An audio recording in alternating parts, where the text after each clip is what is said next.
Deep in a Vietnamese valley, a tiger watched something that made no sense. A beast 10 times his size, bowing to him and half his weight. So the tiger asked the only question a hunter can ask: what is the invisible thing that lets a small man rule a giant? Vietnam has an answer, in a folktale older than most kingdoms, Tri Con Qua Ta Day.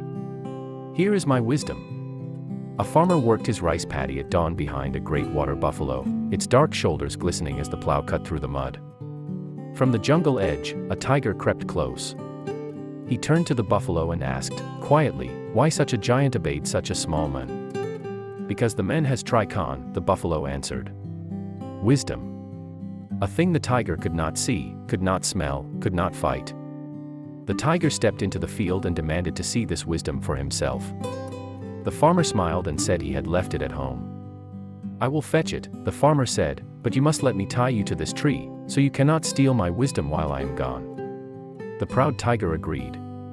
The farmer returned, not with wisdom, but with an armful of straw. He piled it around the tree, struck a flame, and let the ropes burn. So here's the question the story is really asking: what actually is power? Muscle, size, teeth, or the quiet thing behind the eyes? The tiger has claws.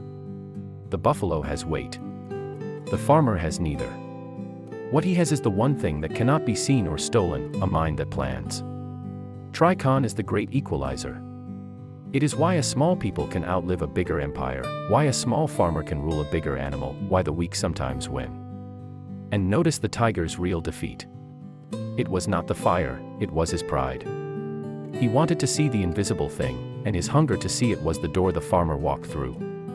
In Vietnamese thought, Tri Con is not cunning for its own sake. It is cleverness born of vulnerability, the tool of a people who could never win by force, and had to win by thinking. It is a survival ethic, forged in centuries of rice paddies and larger threats. When the storm is bigger than you do not push back, you bend, you plan, you outlast. And that lesson isn't ancient at all. How often do we still confuse loudness with strength, aggression with courage, size with certainty?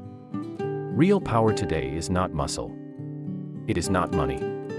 It is the calm mind that thinks one move ahead while the room is still shouting.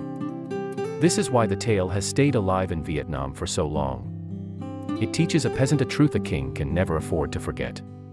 The buffalo has been Vietnam's rural partner for millennia, the companion of the wet rice farmer, the muscle behind every bowl of rice. The tiger is Chua Sun Lam, the mountain king, feared and revered, the raw force of the wild that no village could ever fight head-on. And between them stands the small farmer, with only his wits, and in the story, he wins. That is why the tiger still wears his charred stripes, a memory the mountain king carries, of the day pride met wisdom. So when someone asks where your power comes from, remember the farmer's line, spoken as the flames rose: here is my wisdom. The strong do not always win. The clever, the calm, the ones who think one step ahead, they carry the field, even when the field is on fire. Tell us in the comments, when did wit save you? And subscribe to FokeTale, where we bring the old wisdom of Vietnam back to life, one tale at a time.